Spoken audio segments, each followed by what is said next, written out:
Day part is referring to the time of day that people are listening, and radio sales people break it down into AM drive, midday, PM drive, evening, and weekend. AM drive is just as you would think it would be. It's 6 to 10 a.m. It's that time of day when people are driving to work.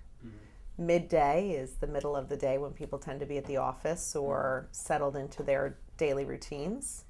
And PM drive is 3 to 7 p.m. when people tend to be driving home. Evening is 7 to midnight, and weekend is self-explanatory. In some markets, though, you have to be aware of drive time is a little bit different. People still break it down 6 to 10, 10 to 3, and 3 to 7, but some markets sell at 5 to 10 a.m. For example, Los Angeles. You can still buy at 6 to 10 a.m., but they open it up a little bit because drive time tends to be longer there. And same thing, 3 to 8 p.m. in some of the larger markets more prone to driving. The day part's important because you are looking not just where people often break it down to the demographic that they're targeting, adults 25 to 54. Within that demographic, there are so many different psychographics that you could be targeting. You might have a working parent who's at home juggling a lot of different things going on, getting lunches ready, getting kids out the door, and all trying to get to work at time while listening to the radio. Or you might have a person who's driving to work and listening to the radio while they're stuck in traffic.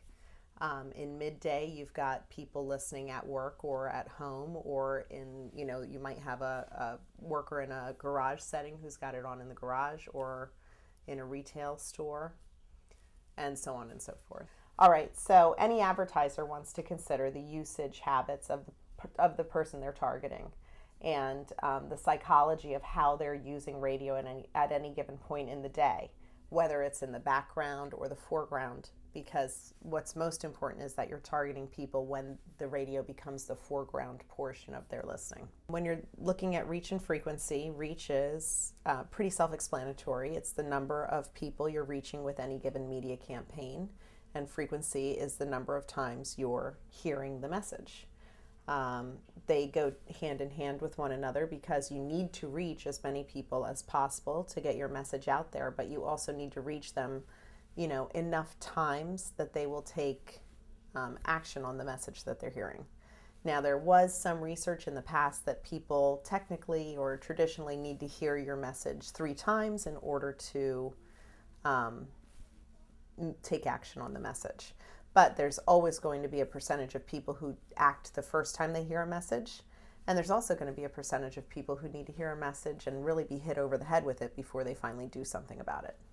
In my opinion, you need to hit people with a certain amount of frequency before they'll take action on the message, because people have a lot of things going on. First of all, there's so many messages that every person is hit with in a day, so you really need to break through the ad clutter in their mind.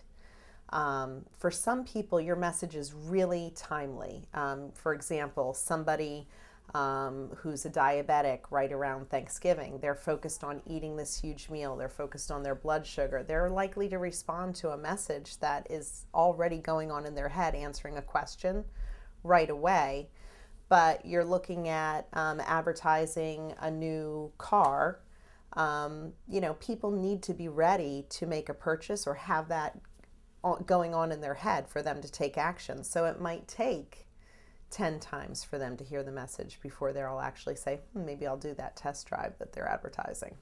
If you've got a message that you want people to act on, you've got to draw the action out of them in some way by appealing to something that's going on in their head.